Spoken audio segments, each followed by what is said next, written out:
Chapter 19. The two angels came to Sodom in the evening as Lot was sitting in the gateway. When Lot saw them, he got up to meet them and bowed with his face touching the ground. He said, "Please, gentlemen, why don't you come to my home and spend the night? You can wash your feet there. Then early tomorrow morning you can continue your journey." "No," they answered. "We'd rather spend the night in the city square." But he insisted so strongly that they came with him and went into his home. He prepared a special dinner for them, baked some unleavened bread, and they ate. Before they had gone to bed, all the young and old male citizens of Sodom surrounded the house. They called to Lot, "Where are the men who came to stay with you tonight? Bring them out to us so that we can have sex with them." Then Lot went outside and shut the door behind him. "Please, my friends, don't be so wicked," he said. "Look, I have two daughters who have never had sex. Why don't you let me bring them out to you? Do whatever you like with them, but don't do anything to these men, since I'm responsible for them." But the men yelled, "Get out of the way! This man came here to stay a while. Now he wants to be our judge. We're going to treat you worse than those men." They pushed hard against Lot and lunged forward to break down the door. The men inside reached out, pulled Lot into the house with them, and shut the door. Then they struck all the men who were in the doorway of the house, young and old alike, with blindness, so that they gave up trying to find the door. Then the men asked Lot, "Do you have anyone else here? Any in-laws, sons, daughters, or any other relatives in the city? Get them out of here, because we're going to destroy this place. The complaints to Yahweh against its people are so loud that Yahweh has sent us to destroy it." So Lot went out and spoke to the men engaged to his daughters. He said, "Hurry, get out of this place, because Yahweh is going to destroy the city." But they thought he was joking. As soon as it was dawn, the angels urged Lot by saying, "Quick, take your wife and your two daughters who are here, or you'll be swept away when the city is punished."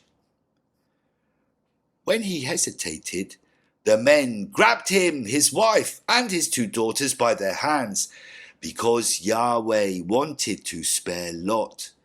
They brought them safely outside the city. As soon as they were outside, one of the angels said, "Run for your lives. Don't look behind you, and don't stop on the plain.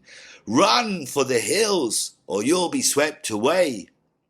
Lot answered, "Oh no, even though you've been so good to me, and though you've been very kind to me by saving my life, I can't run as far as the hills.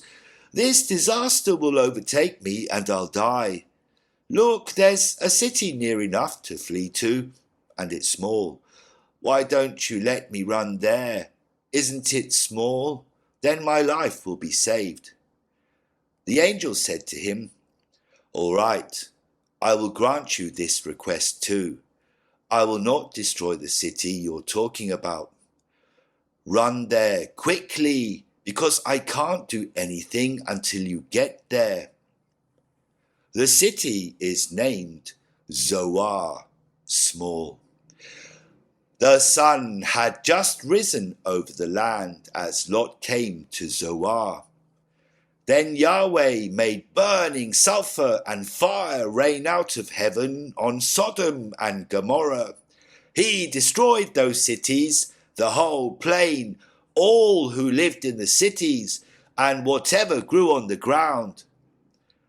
Lot's wife looked back and turned into a column of salt. Early the next morning, Abraham came to the place where he had stood in front of Yahweh.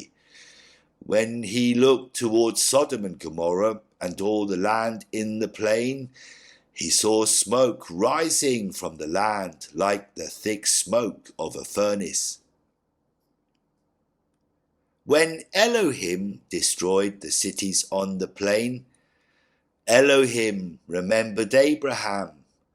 Lot was allowed to escape from the destruction that came to the cities where he was living. Lot left Zoar because he was afraid to stay there. He and his 2 daughters settled in the mountains where they lived in a cave. The older daughter said to the younger one, "Our father is old. No men are here. We can't get married as other people do. Let's give our father wine to drink.